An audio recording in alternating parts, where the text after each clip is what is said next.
Shalom and good morning, everyone. Kita bersyukur pada Tuhan kalau pagi hari ini Tuhan masih kumpulkan kita bersama-sama. We give thanks to God that we can gather here together. Sebelum saya berikan kepada Sister Bethely untuk memimpin dalam pujian penyembahan, mari kita bersatu dalam doa. Before I give to Sis Bethely to lead us in praise and worship, let us unite in prayer. Hari ini kami siapkan hati kami untuk menerima firman-Mu. Today we prepare our heart to receive your word. Berkata-katalah Roh Kudus melalui hamba-Mu Pastor Suryani yang akan menyampaikan kebenaran firman-Mu. Spoke your word to your servant Pastor Surya that we share the word. Tuhan yang memberikan hikmat dan wahyu kepada hamba-Mu Bapa. You are the one that giving the wisdom and revelation to your servant, O Lord. Dan Engkau yang mengurapi setiap hati kami pada saat kami mendengarkan firman-Mu. And you are the one that anoint our heart when we listen to your word. Urapi telinga kami Tuhan. Anoint our ear, O Lord. Supaya kami benar-benar tertanam di dalam firman-Mu. So we are really rooted in your word. Hanya di dalam nama Tuhan Yesus. Only in the name of Jesus Christ. Kami siap untuk menerima firman-Mu. We are ready to receive you. Haleluya. Amin. Ya, amin. Praise the Lord. Ya, saudara, hari ini kita akan belajar bersama-sama sesuai dengan tema yang kita sudah tetapkan, yaitu the greater light. Ya, the greater light, terang yang besar. Ya. Today we will learn, according to our theme, the greater light. Let us open our Bible from Isaiah 9. Mari kita buka kitab kita ke Yesaya 9.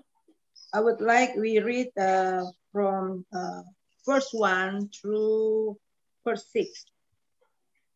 Dimulai dari ayat yang pertama sampai yang ketiga. Ya, saya akan bacakan.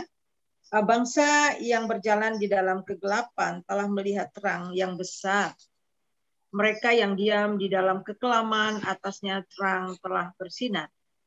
Engkau telah menimbulkan banyak sorak-sorai dan sukacita yang besar. Mereka telah bersukacita di hadapan-Mu, seperti sukacita di waktu panen, seperti orang bersorak-sorai di waktu membagi-bagi jarahan. Sebab kuk yang menekan dan gandar yang atas bahunya, serta tongkat si penindas telah Kau patahkan, seperti pada hari kekalahan Midian. Sebab setiap sepatu tentara yang berderap-derap dan setiap jubah yang berlumuran darah akan menjadi umpan api. Sebab seorang anak telah lahir untuk kita, seorang putra telah diberikan untuk kita, lambang pemerintahan ada di atas bahunya. Dan namanya disebut orang penasihat ajaib, orang Allah perkasa, Bapa yang kekal, Raja damai. Besar kekuasaannya dan damai sejahtera tidak akan berkesudahan. Di atas tahta Daud dan di dalam kerajaannya. Karena ia mendasarkan dan mengokohkannya dengan keadilan dan kebenaran dari sekarang sampai selama-lamanya.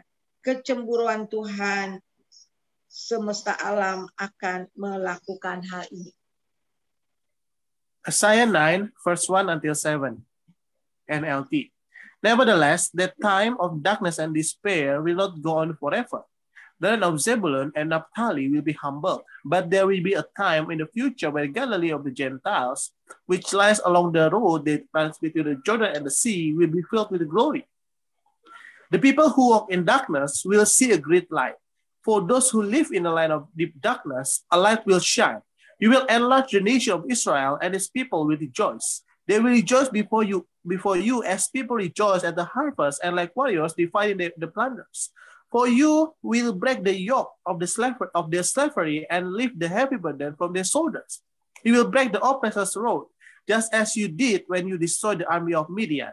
The boots of the warrior and the uniform bloodstained by war will all be burnt. They will be fuel for the fire. For a child is born to us, a son is given to us. The government will rest on his shoulders, and he will be called Wonderful Counselor, Mighty God, Everlasting Father, Prince of Peace. His government and its peace will never end. He will rule with fairness and justice from the throne of his ancestor David for all eternity. The passionate commitment of the Lord of Heaven's armies will make this happen. Amen. Amin.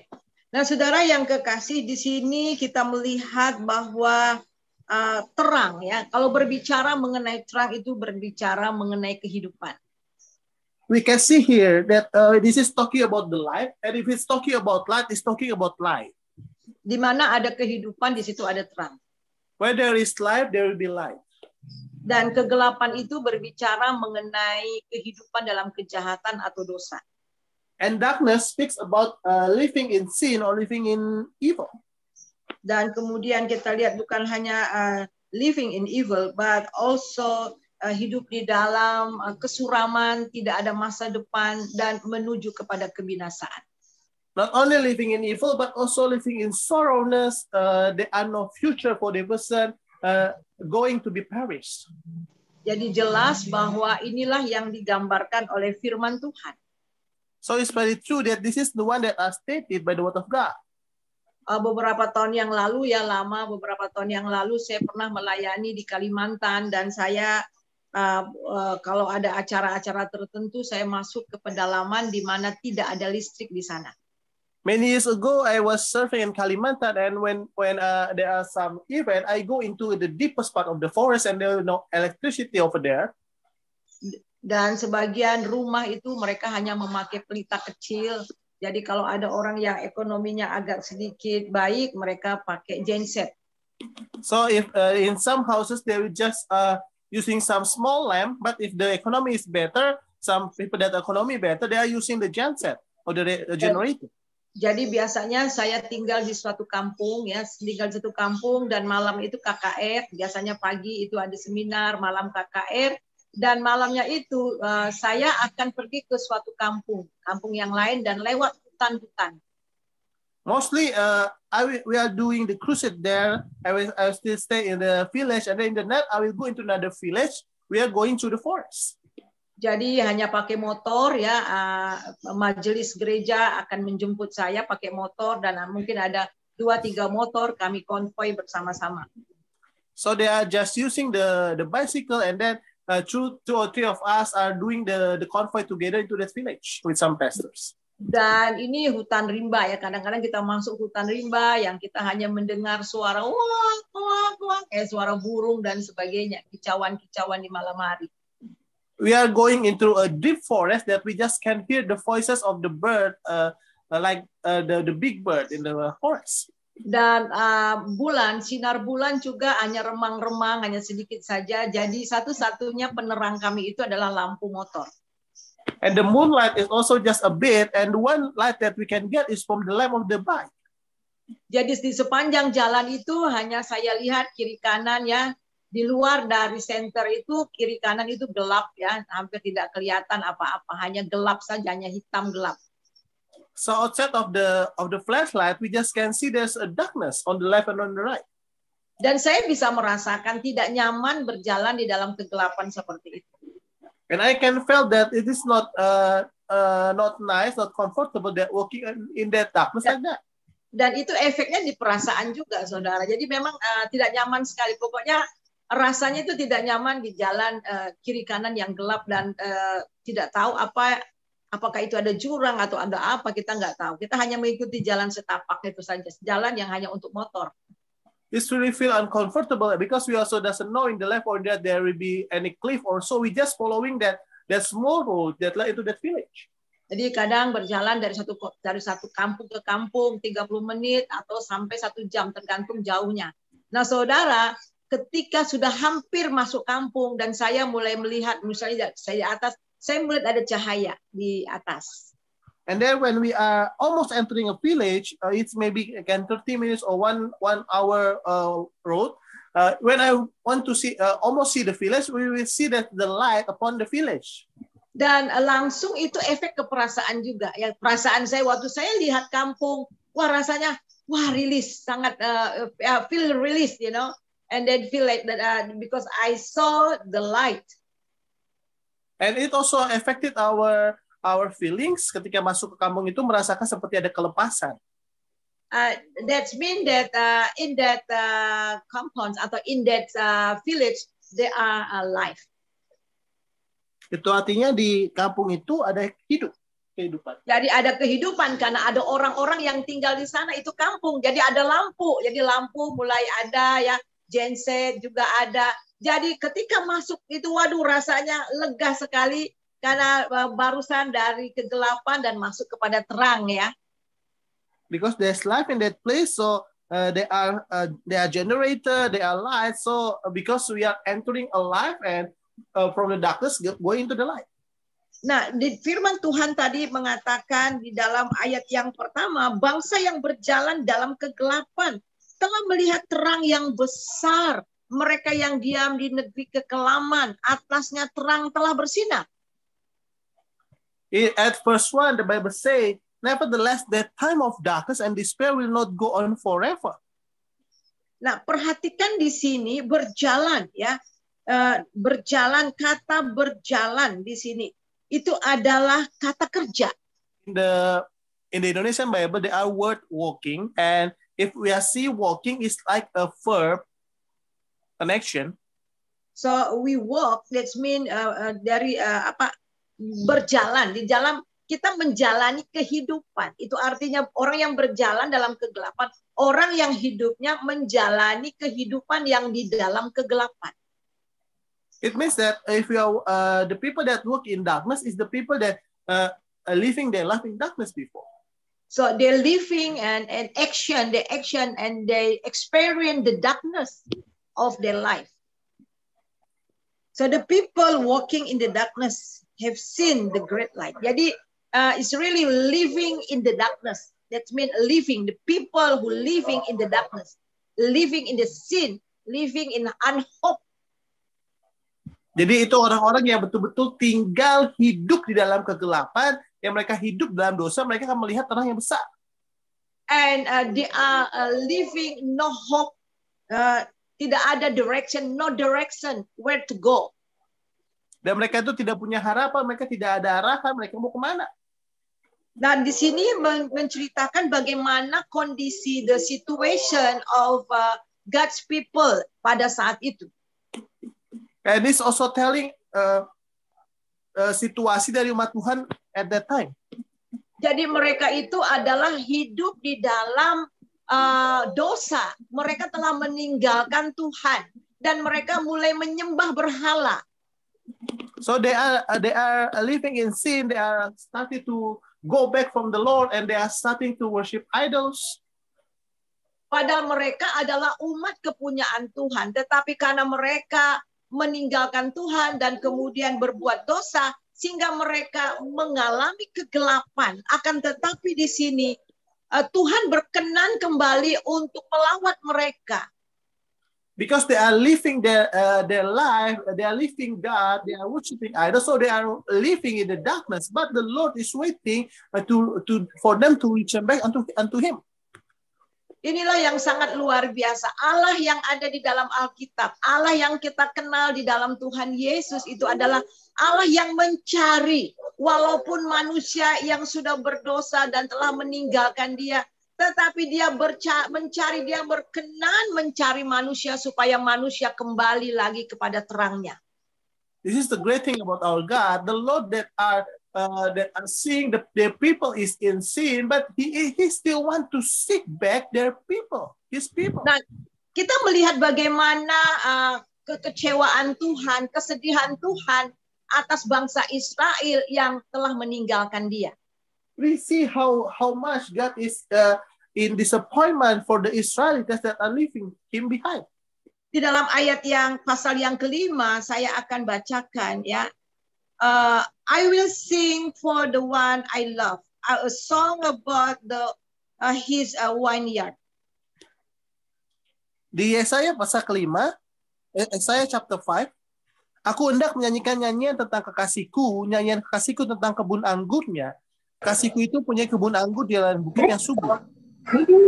Ia mencangkulnya dan membuang batu-batunya, menanaminya dengan pokok anggur pilihan. Ia mendirikan sebuah menara juga di tengah-tengahnya dan menggali lubang tempat memeras anggur. Lalu dinantikannya supaya kebun anggur itu menghasilkan buah anggur yang baik. Tetapi yang dihasilkan ialah buah anggur yang asam. Maka sekarang, hai penduduk Yerusalem, hai orang Yehuda, adilah antara aku dan kebun anggurku itu. Apatah lagi yang harus kuperbuat untuk kebun anggurku itu? yang belum kuperbuat padanya. Aku menanti supaya dihasilkan buah anggur yang baik. Mengapa yang dihasilkan hanya buah anggur yang asam? Maka sekarang aku mau memberitahukan kepadamu apa yang hendak kulakukan kepada kebun anggurku itu. Aku akan menebang pohon pagar durinya, sehingga kebun itu dimakan habis dan melanda temboknya. Isaiah chapter 5 verse 2 until 5. The Bible says, he plowed the land, cleared its stones, and planted it with the best vines. In the middle, he built a watchtower and carved a winepress in the nearby rocks. Then he waited for a harvest of sweet grapes, but the grapes that grew were bitter.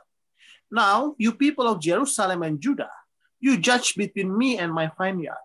What more could I have done for my vineyard that I have not already done? When I expected sweet grapes, why did my vineyard give me bitter grapes? Now let me tell you what I will do to my vineyard. I will tear down its hedges, and let it be destroyed. I will break down its walls and let the animals trample it. Jadi kita melihat ini bagaimana keadaan Tuhan menggambarkan dia mempunyai kebun anggur dan dia memelihara dengan baik. Yang dia hasilkan bukan anggur yang manis tetapi anggur yang asam. And this is giving a picture that how the Lord having the vineyard and the grape that are being produced in that vineyard is not a sweet grapes but a bitter one, a sour one. Ini yang dia alami, ini yang Tuhan ekspresikan bagaimana umatnya. Dia mengharapkan yang manis dari umatnya. Tetapi yang ada di sana mereka hanya hidup di dalam kejahatan. This is the expression of our Lord about his people. He is expecting something sweet from them, but they are just living in bitter, in evil.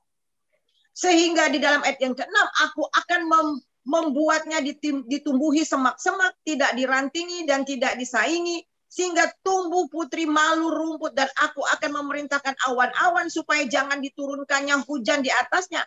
Sebab kebun anggur Tuhan semesta alam ialah kaum Israel dan orang-orang Yehuda. Ialah tanam-tanaman kegemarannya, dinantikannya keadilan, tetapi hanya kelaliman, dinantikan kebenaran, tetapi hanya keonaran.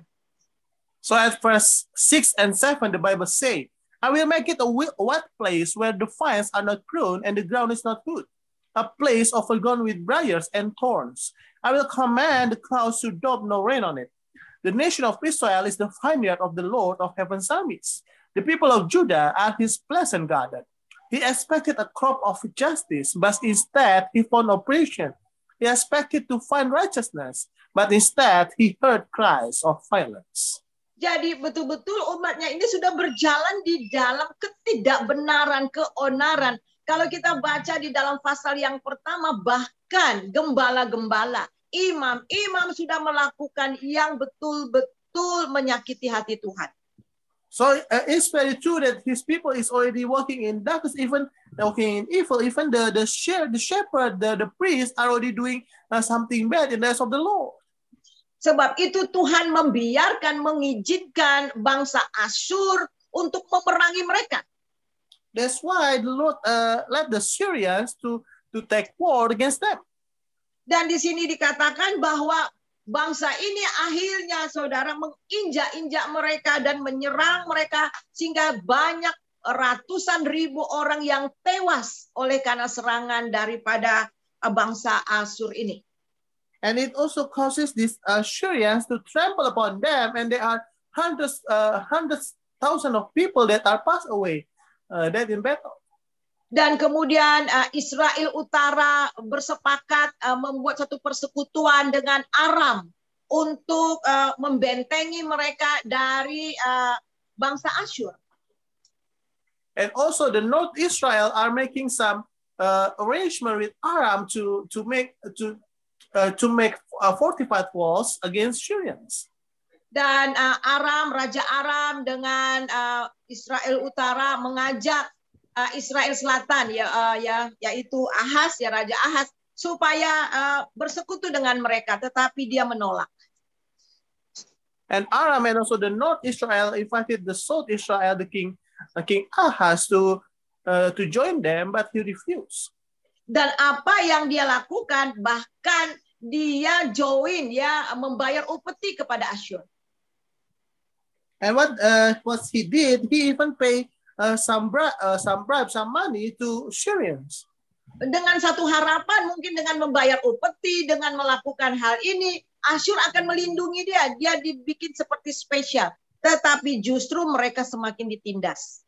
With one hope that, well, because they are paying money to Syrians, the Syrians will take care of them, but he become more oppressed. Sehingga dalam keadaan yang benar-benar terpuruk sama sekali. So Israel going into a really deep sorrow, deep problems in their nation. Dan apa yang terjadi, saudara, sebenarnya Raja Ahaz ini harusnya datang minta pertolongan sama Tuhan. Tetapi dia datang kepada Asyur minta pertolongan sehingga justru membawa duka cita yang sangat dalam. And what should be done by the king Ahaz is he should seek refuge from to the Lord, but he's getting more despair by the oppress of the Syrians. Jadi upeti mereka, bayaran mereka kepada Raja Asyur tidak efek. Dan kemudian lagi mereka mendapat serangan juga dari Aram dan juga dari utara. Jadi saudara, lengkap sudah penderitaan orang-orang Yahuda pada saat itu.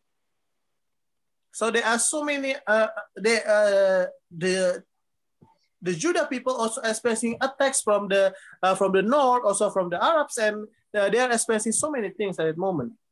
Sehingga banyak sekali yang tewas. So there are so many people die. Tapi saudara, di tengah-tengah situasi seperti ini akibat dosa sendiri, ya, akibat dosa sendiri, sehingga Tuhan mengizinkan persoalan yang begitu besar. Tetapi di tengah-tengah mereka hampir hancur, ada kabar sukacita. This is because of their own sin, but in the middle of their almost being destroyed, they are a great joy of new. Kenapa Tuhan lakukan ini? Karena Tuhan mengingat janjinya.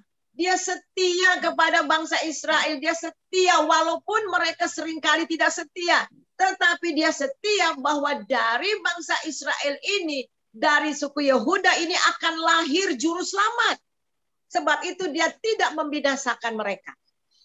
He is faithful to, because the Lord is faithful to his promises that from the Judah people, they will the Savior will be born. So that's why he didn't perish on the Judah people. Sehingga ketika mereka masih dalam keadaan berjalan di dalam darkness, tetapi terang Tuhan, kemudian mereka melihat terang Tuhan, mereka melihat cahaya Tuhan, pengharapan di dalam Tuhan. So that's why even though they are still walking in the darkness, but they are seeing the hope from the Lord, the light from God. Di sini ada himbauan pertobatan supaya mereka datang kembali kepada terang itu. This is a choice of repentance for them to go back to the light.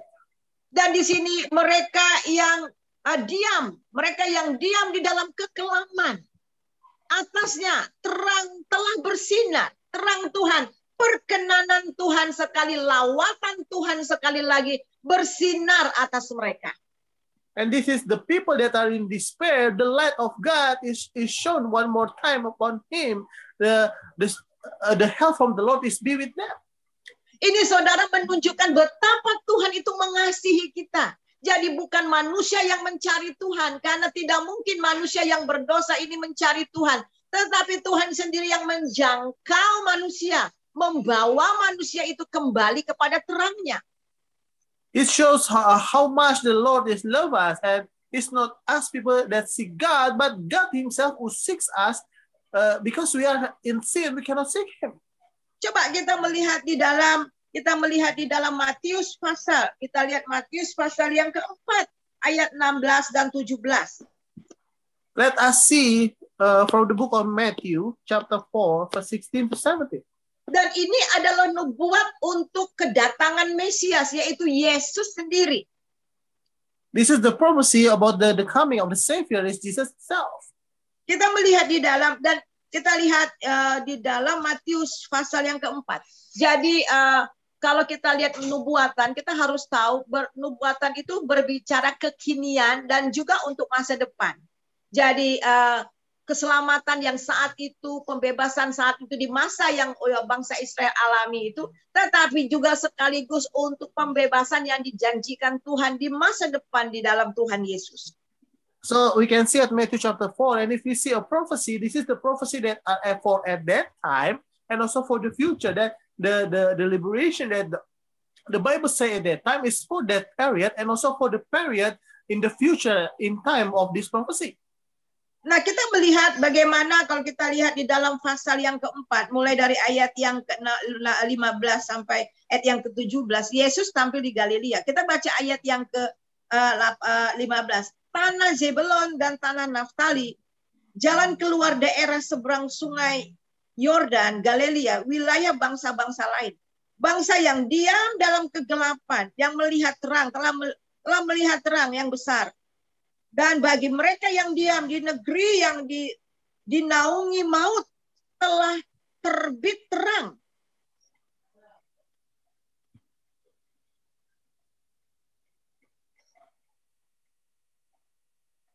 Halo? Sampai ayat 16. Matthew chapter 4, verse 15 to 16. In the land of Zebulun and of Naphtali, beside the sea, beyond the Jordan River, in Galilee, where so many Gentiles live, the people who sat in darkness have seen a great light. And for those who live in the land where the death cast its shadow, a light has shined. Jadi ketika Tuhan melawat bangsa ini, ketika Tuhan melawat seseorang, terang Tuhan turun atas mereka. So when the Lord touched people, when the Lord touched the nation, the light of God is being shown down upon them. Dan kemudian yang dinaungi maut, mereka akan mendapatkan kehidupan. Dan kehidupan itulah terang daripada Tuhan sendiri. And the one that are being covered by God will receive the life, and the life is the light of God itself. Tuhan Yesus adalah terang kehidupan manusia. Dia adalah hidup manusia dan terang manusia itu sendiri. Lord Jesus is the life and the light of human, and He is the life of the human itself. Dan di dalam Yohanes pasal yang ke-8 ayat yang ke-12 demikian bunyinya. And in John chapter 8 verse 12 the Bible say, maka Yesus berkata pula kepada orang banyak tanya, akulah terang dunia. Barang siapa mengikut aku, ia tidak akan berjalan dalam kegelapan, melainkan akan mempunyai terang hidup. John chapter 8 verse 12 the Bible say, Jesus spoke to the people once more and said, I am the light of the world. If you follow me, you won't have to walk in darkness, because you will have the light that leads to life. Jadi ini adalah pengharapan, saudara. Jadi pengharapan di mana Yesus katakan, akulah terang dunia. Barang siapa mengikut aku, ia tidak akan berjalan dalam kegelapan, melainkan terang, memiliki terang hidup. So this is the hope that Jesus said, I am the light of the world. If you follow me, you won't have to walk in darkness, because you will have the light that leads to life. Jadi saudara, oleh sebab itu kita melihat di sini orang-orang yang ada di Yehuda, orang-orang yang Israel diminta untuk bertobat. That's why we see the people of Judah is asked to repent to the Lord. Untuk mereka kembali kepada terang, dan kemudian kita melihat di sini sehingga ada sukacita dan ada sukacita sorak-sorai kembali. For them to go back unto God, and there will be joy, the joy of repentance upon them. Seperti kita lihat di dalam ayat yang kedua di dalam bacaan saya ini, seperti sukacita di waktu panen, seperti orang-orang bersorak di waktu membagi-bagi jarahan. Jadi ada sukacita kembali karena mereka dipulihkan. Ketika mereka ada di dalam kegelapan, mereka seperti berkabung, tidak punya pengharapan, tidak punya masa depan. Tetapi ketika terang Tuhan terbit atas mereka, ketika mereka mengalami terang Tuhan itu, mereka merdeka dan timbul sukacita kembali, dipulihkan dan sukacita kembali, damai itu kembali lagi mereka alami. It's like in Isaiah chapter 9 verse 3, they rejoice before you as people rejoice at the harvest, and like warriors dividing the plunder. When the light of the Lord came upon them, the people that are in darkness before, they are living in sorrow, they are living in despair, but because they hope from God, the joy of the Lord will return back to them, and they will have hope, and their joy will be given back to them. Jadi ada sukacita, ada damai kembali. Oleh karena apa? Karena kita telah mendapatkan terang itu di dalam hati kita. Jadi ketika kita percaya sama Tuhan Yesus, kita tidak lagi berjalan dalam kegelapan, tetapi mendapatkan terang hidup. Dan kita telah mendapatkan itu kehidupan yang sesungguhnya di dalam Tuhan. So there's joy and peace when we receive the light. And when we receive the light, we are no longer walking in the darkness, but we are walking in the light. And there's life inside of our life. Sehingga ada sukacita, damai sejahtera yang melimpah-limpah. Karena hubungan kita kembali dipulihkan dengan Tuhan. So there's full joy and peace because our life is being restored back to the Lord.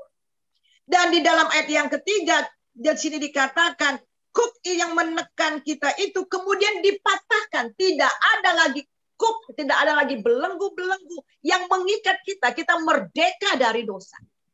And as verse 4, the Bible says, and the yoke will be break, and so we are being free from sins. Alkitab mengatakan kita dimerdekakan dari hamba dosa menjadi hamba kebenaran. The Bible says we are being free from the slave of sin to the slave of the truth. Jadi terang Tuhan itu bukan hanya memberikan damai sejahtera sukacita, tetapi terang itu telah melepaskan kita dari belenggu-belenggu oleh akibat dosa.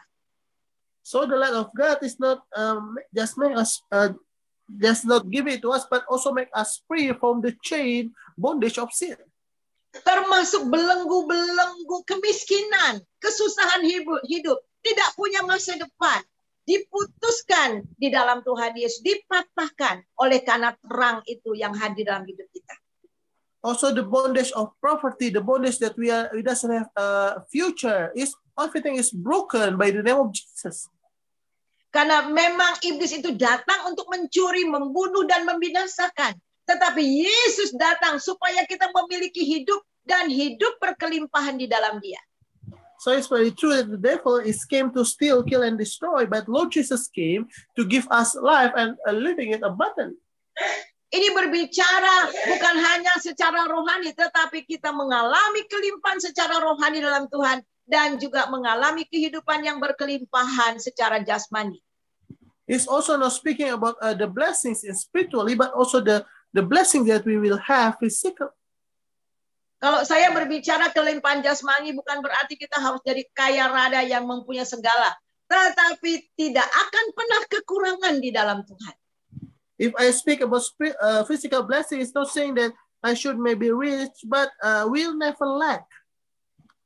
Karena bagi pengalaman hidup saya ini nggak hidup dari gaji. Kalau dihitung gaji, kalau dihitung dari apa upah dan sebagainya itu tidak bisa menghidupi kehidupan saya dalam 1 bulan. Because if for me, I'm never living based on my salary because for my salary and all, it cannot fulfill my life in 1 month. Tetapi saya hidup dari berkat Tuhan. But I live because of the blessings of God.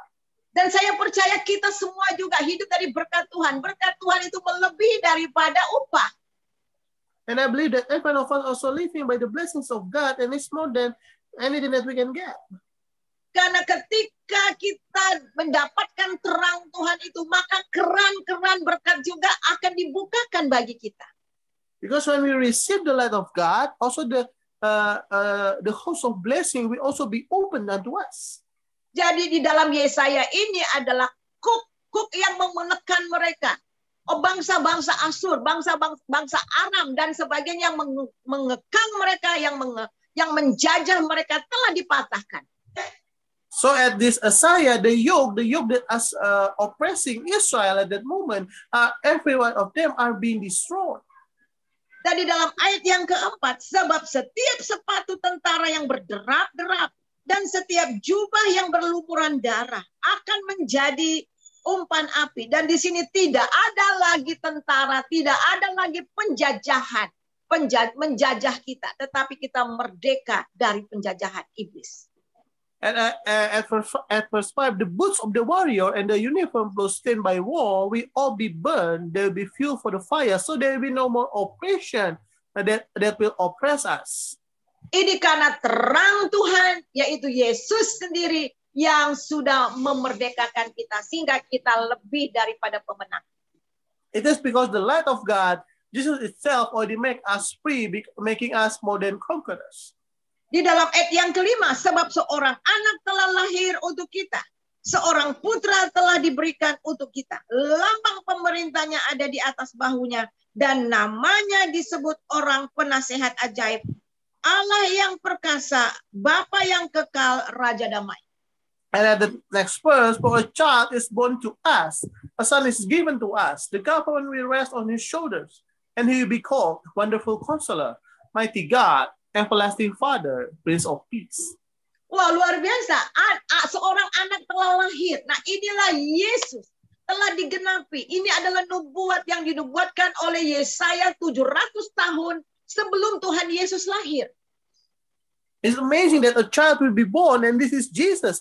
This is the prophecy that are being said by Prophet Isaiah 700 years before Lord Jesus was born. Dan Tuhan Yesus menggenapinya. Kita melihat di dalam Matius pasal yang pertama ayat 23. And Lord Jesus are fulfilling it. We can see in Matthew chapter 1 verse 23. Kita lihat di dalam Matius pasal yang pertama ayat ayat yang ke-23. Sesungguhnya anak darah itu akan mengandung dan melahirkan seorang anak laki-laki. Dan mereka menamakan dia Immanuel, yang berarti Allah menyertai kita. Matthew chapter 1 verse 23, the Bible says, look, the virgin will conceive a child. She will give birth to a son, and they will call him Immanuel, which means God is with us. Jadi Yesus itu adalah penggenapan dari Yesaya pasal yang ke-9 ini. So Lord Jesus is the fulfillment of Isaiah chapter 9. Dan di sini namanya disebut pertama penasehat ajaib. And say the Bible say the first one, his name will be called Wonderful Counselor. Jadi penasehat ajaib, kelahirannya ajaib. Dia hanya berasal dari benih perempuan. Dan dia juga penggenapan dari Kejadian pasal 3 ayat 16 bahwa dari benih perempuan, hanya satu, yaitu Yesus Kristus. And also, this is a fulfillment of God's prophecy from Genesis chapter 3 verse 16. From the seed of a woman is only one, is Lord Jesus only. Jadi dialah penasehat, saudara, counselor, a mighty counselor. Di dalam kita menghadapi banyak masalah, tantangan, duka cita, kesulitan hidup, apapun, kita bisa curhat kepada Tuhan.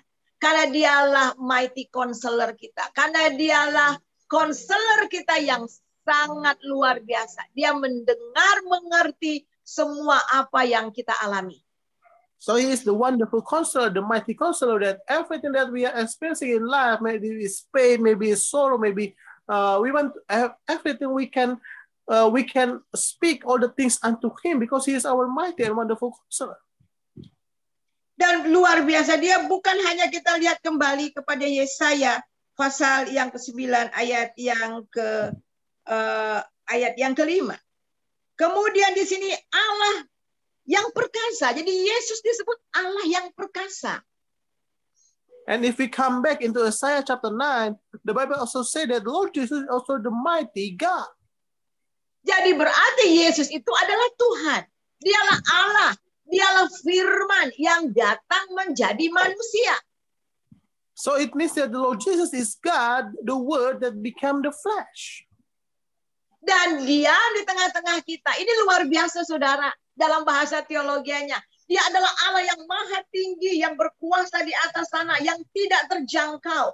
Dia adalah Allah yang transenden. Tetapi juga Allah yang tak terjangkau di sana. Menjangkau manusia dengan datang menjadi manusia.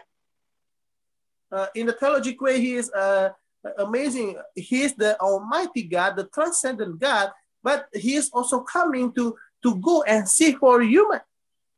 Dia adalah Allah yang transenden, yang jauh di sana tak terjangkau, tetapi Allah yang menjangkau kita dan tinggal bersama-sama dengan kita lewat Roh Kudusnya. Itu adalah Allah yang amanin. He is the transcendent God. He is far away that we cannot reach him, but he also come and want to reach us he became an immanent God. Dia harus datang menjadi daging supaya lewat dagingnya di atas kayu salib semua dosa-dosa kita ditimpakan di atas daging Tuhan Yesus. Dan di atas kayu salib dia katakan tetelestai. Oleh sebab itu semua sudah selesai. Semua kegelapan, belenggu-belenggu, kutuk-kutuk dosa yang diakibatkan oleh dosa terlepas dalam hidup kita. Kita merdeka. He need to become flesh. So from the flesh, everything, every sin of us will be put on the cross. And on the cross, he said that the last time, all is finished. That everything, our sicknesses, our sin, our despair, our sorrows, and everything are being paid by God on the cross. Dia adalah Allah yang perkasa. Dia telah melakukan hal-hal yang besar untuk kita. He is mighty God. He has done mighty things for us. Kemudian Bapa yang kekal. Dia adalah Bapa yang kekal. He is everlasting Father. Yang Yesus katakan, aku dan Bapa adalah satu. Jesus said that me and the Father are one. Kalau kamu telah melihat aku, berarti telah melihat Bapa. Kalau kamu percaya kepadaku, kata Yesus, kamu juga sudah percaya kepada Bapa. If you see me, you see the Father. And if you believe in me, you also believe on the Father. Jadi berarti kalau menolak Tuhan Yesus sama juga telah menolak Bapa. So if you are rejecting the Lord Jesus, it means that you are also reject the Father. Karena Yesus katakan aku dan Bapa adalah satu. Because Lord Jesus say that me and my Father are one. Dan kemudian nama berikutnya itu dia mempunyai nama Raja Damai. Wah, dahsyat. And the next name is the Prince of Peace. Jadi orang yang berjalan dalam kegelapan telah melihat terangnya yang besar. Dan kemudian karena apa? Hubungan mereka yang tadinya hidup dalam kegelapan sudah berdamai dengan Tuhan. So the people who walk in darkness are seeing a great light. And because of what? Because their life that are living in darkness is already made peace with God. Oleh sebab itulah di dalam Roma pasal yang kelima ayat yang pertama. Kita yang mempunyai iman, kita yang dibenarkan karena iman dalam Tuhan Yesus. Kita mempunyai hidup yang penuh damai, sejahtera dengan Allah. Wah, luar biasa. Jadi kita itu mempunyai hidup yang damai, sejahtera dengan Allah. Karena hubungan yang tadinya telah terputus, kita mempunyai damai. Sebab itu kita bisa memanggil dia ya Aba ya Bapa. Dia memanggil kita sahabatnya. Dan kita sama juga dilambangkan seperti istrinya. Seperti hubungan suami istri. Itu artinya mempunyai hubungan yang dekat dengan Tuhan. Betul-betul memiliki hubungan secara personal dengan Tuhan. Inilah yang membuat kita hidup dalam damai dengan Tuhan. That's why we can see also in Romans chapter 5 verse 1 that we are also living in peace. We are having peace because of him. And also we are having the relationship as to the Father and also like a husband and wife. That's why we are so intimate with him. Jadi kita melihat di sini bahwa di dalam Roma pasal yang ke-52 kita bisa datang menghampiri tahtanya dengan penuh keberanian. And we can also see in Romans chapter 5 verse 2 that we can go into God's throne with bravery. Jadi kita lihat di sini karena terangnya telah terbit atas kita. Because the light of God already shown unto us. Di dalam ayat, kita kembali ayat Yesaya pasal yang ke-6. Besar kekuasaannya dan damai sejahtera tidak akan berkesudahan di atas tahta Daud dan di dalam kerajaannya. Karena ia mendasarkan dan mengokohkannya dengan keadilan kebenaran dari sekarang sampai selama-lamanya. We can also see back into Isaiah chapter 9 verse 7. His government and peace will never end. He will rule with fairness and justice from the throne of his ancestor David for eternity. The passionate commitment of the Lord of heaven's armies will make this happen. Ini berbicara mengenai kerajaannya yang tak berkesudahan. This speaks about his kingdom that are unending. Dan kita telah masuk di dalam kerajaan itu. Dan nama kita sudah terdaftar di dalam kerajaan yang tak berkesudahan itu. And we already entered that unending kingdom, and our name already be enlist or that in that kingdom.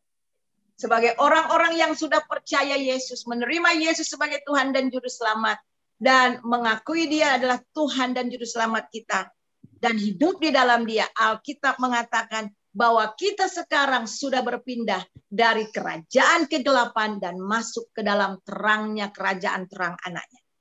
As a believer that trusting Lord Jesus, receiving Him as His personal Savior, the Bible said that we already being moved from the kingdom of darkness into the kingdom of the light of His dear Son. Dan ini adalah ayat yang terakhir yang kita akan baca untuk sesi yang part 1 ya minggu ini. Nanti minggu berikutnya kita akan bahas di bagian yang kedua. Nah, kita baca Kolose pasal yang pertama, kita baca di dalam mulai dari ayat yang ke-12 sampai 14. So this is the last verse of this first session. We will read Colossians chapter 1 verse 12, starting from verse 12. Dan mengucap syukur dengan sukacita kepada Bapa yang melayakkan kamu untuk dapat bagian dalam apa yang ditentukan orang-orang kudus di dalam kerajaan terang. Always thanking the Father, He has enabled you to share the inheritance that belongs to His people who live in the light. Nah, di sini pakai kerajaan kalau bahas di sini ya, konsepnya living in the light. Di sini kerajaan, kingdom of light. Jadi kita ini mendapat bagian the kingdom of light. Kita mendapat inheritance, luar biasa, mendapat warisan di dalam kerajaan terang. So we are having inheritance. If in the Indonesia translation stated, there is not only is the kingdom. So we have an inheritance of the kingdom of light.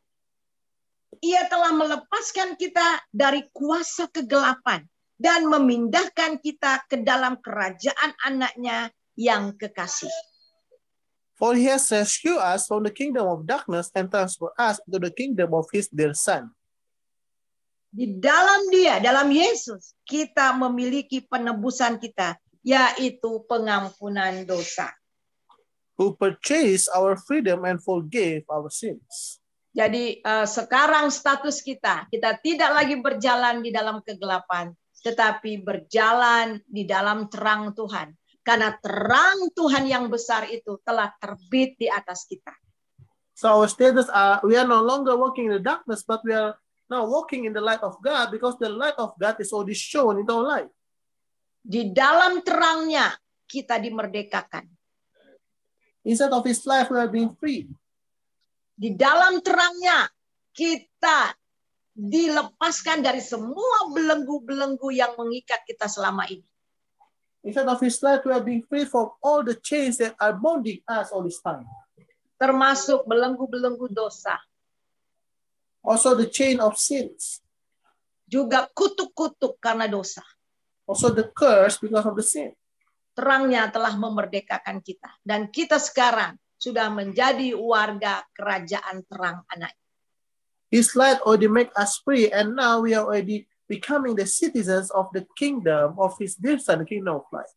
Jadi pada hari ini, kalau mungkin saudara masih mengalami Tuhan, saya sudah jadi anakmu. Tetapi kenapa kok saya terus mengalami kegelapan, susah, dan sebagainya. Pada hari ini, pegang janji Tuhan.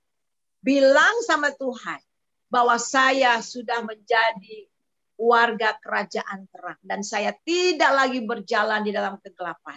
Sebab itu apapun kegelapan yang menutupi hidup saya, sehingga tidak dapat melihat Tuhan hari ini, saya mau lepaskan semua itu dan saya mau tetap berjalan di dalam terang Tuhan. So for any of us that are the children of God, but we cannot see the light, we are still living in the darkness, ask to the Lord that, please Lord, I want to take all of the darkness inside of me. I want to take away all the darkness inside of me, and I want to walk inside of your light. Hingga hidup kita diberkati dan menjadi berkat. Mari kita satu dalam doa. So our life will become, we be blessed and becoming a blessing. Mari kita berdoa. Bapak, terima kasih untuk kebenaran firman Tuhan. Father God, we are so thankful for the truth of your word. Engkau sendiri yang datang dengan terang-Mu, Tuhan. You Himself that come with your light, O Lord. Sehingga kami yang tidak punya pengharapan, kami yang harusnya binasa, kami boleh berpindah dari gelap kepada terang. So us that should perish, us that doesn't have hope, we can move from the darkness into the light. Biarlah setiap kami yang hadir pada siang ini, pada saat ini yang mendengar firman Tuhan, boleh betul-betul mengalami terang Tuhan dan hidup kami tidak sama lagi. Every of us that are present here, we can experiencing God's light, and our life will never be the same. Semua belenggu-belenggu yang mengikat kami apapun itu pada hari ini dengan terang Tuhan, semuanya terlepas. All the chains, all the bondage that are bounding us, Lord, by the light of God, all of it be released. Dan kami nyatakan bahwa kami merdeka di dalam Tuhan. And we stay today that we are free inside of you, Lord. Terima kasih Bapa. Dalam nama Yesus kami berdoa. Amin. Thank you, Father God. In Jesus' name we pray. Amen. Amen. Terima kasih banyak Pastor Suyani untuk bagikan firman Tuhan bagi kita. Kita sangat diberkati pada siang hari ini. Thank you, Pastor Sriani, for the sharing of the word today. We are very blessed. Oke, sebelum kita tutup ibadah kita pada hari ini, saya berikan kepada Brother David untuk share pengumuman. Thank you. Yes, before we close today's service, let us watch the announcements. Oke, sebelum kita tutup ibadah kita pada siang hari ini, before we close today's service, kita ada satu jiwa baru yang bergabung sama kita pada hari ini. We have a new soul who is joining us today. Brother Akbar. Brother Akbar. Boleh saya minta waktunya untuk Brother Akbar boleh perkenalkan diri dan diajak sama siapa? May we ask Brother Akbar to introduce himself to us? Yes, Mister. Ya, bro, boleh perkenalkan diri, terus diajak siapa, bisa tahu gereja kami, City of David. Oke, perkenalkan nama saya Akbar, and diajak oleh Mr. David. Kemudian apa lagi ya, Mister?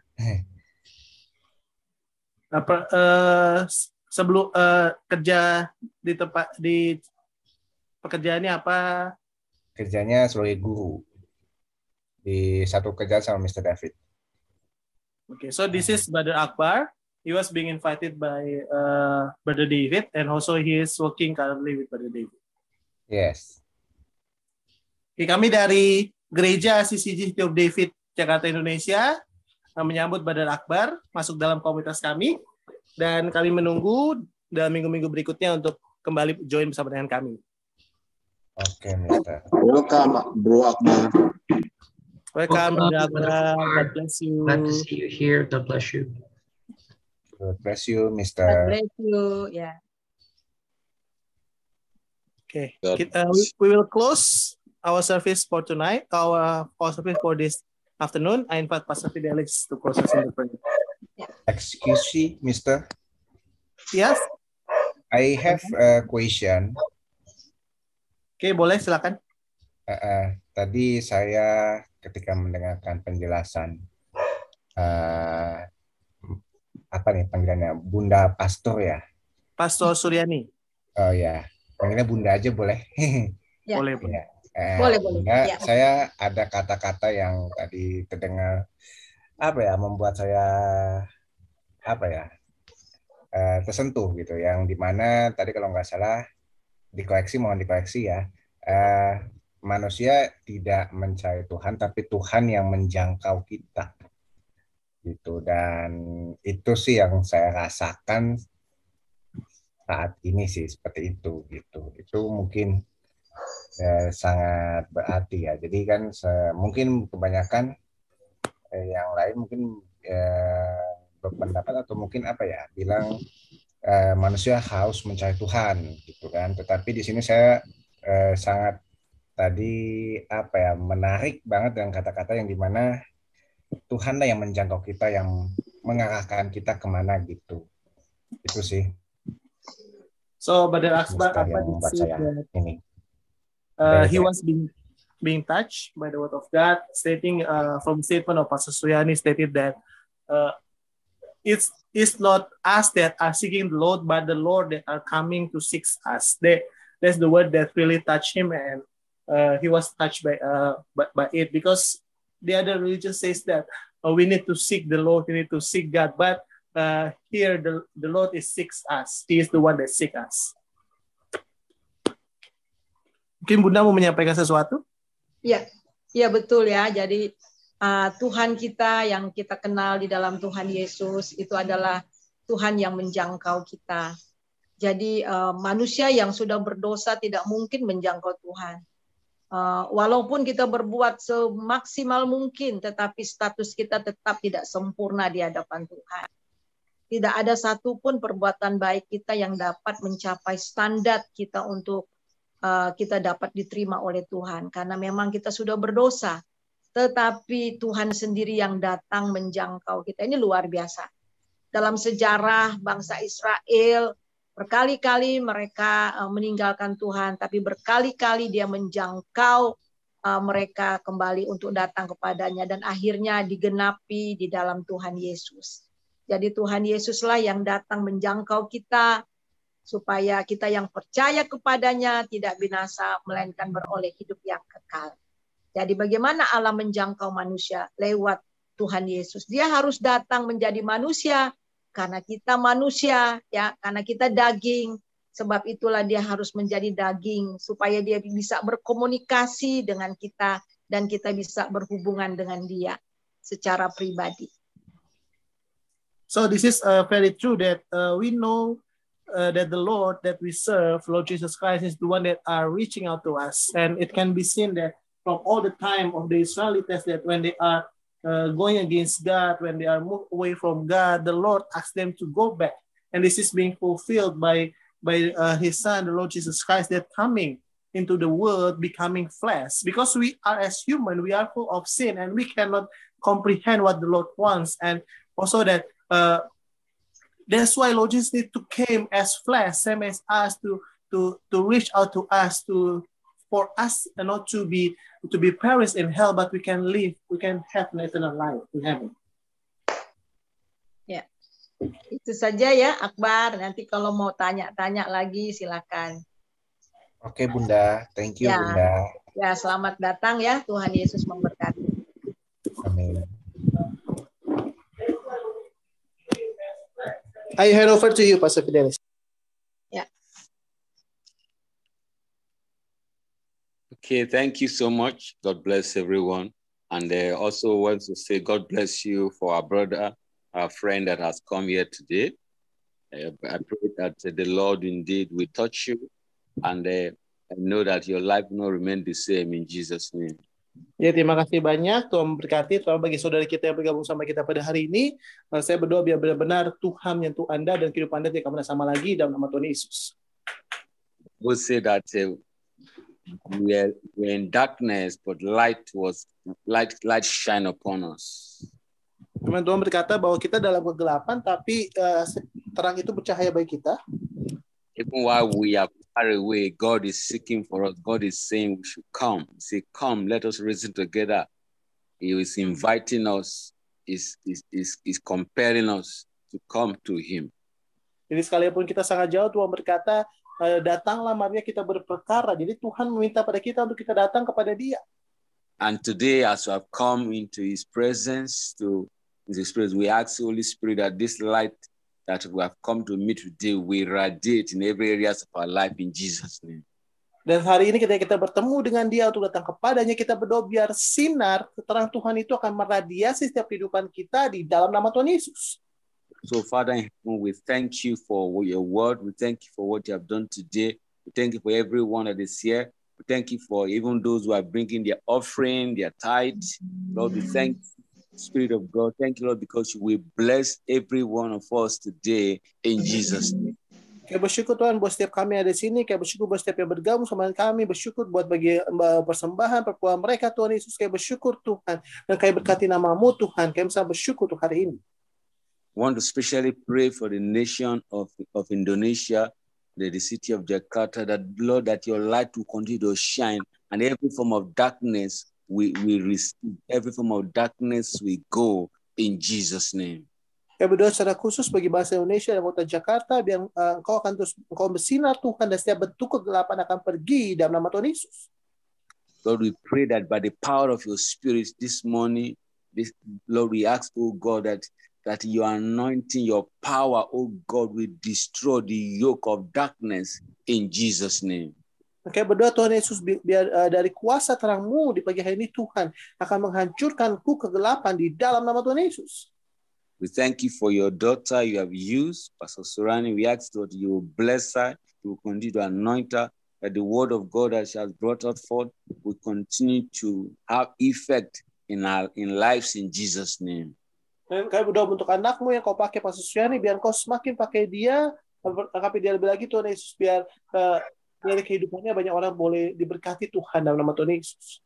Thank you, Lord, because you continue to give us testimony. Just pray for everyone on this call. Thank you for our brother that you have brought. I pray that your spirit will touch him. Lord, I pray that, Lord, that each and every single one of us, Lord, that as we serve you, you will continue to shine your light upon us. In Jesus' mighty name we pray. Amen. Sampai cukup Tuhan Yesus, bagi semua orang yang dari sini, biar kau terus bersinar, terus bagi aku yang berdoa bersama kami, biar terang-Mu Tuhan boleh ada, semakin bersinar, Roh Kudus boleh beracara bagi hidupnya, dan kami Tuhan untuk hari ini, berkati semuanya di dalam nama Tuhan Yesus. Kami telah berdoa. Amen.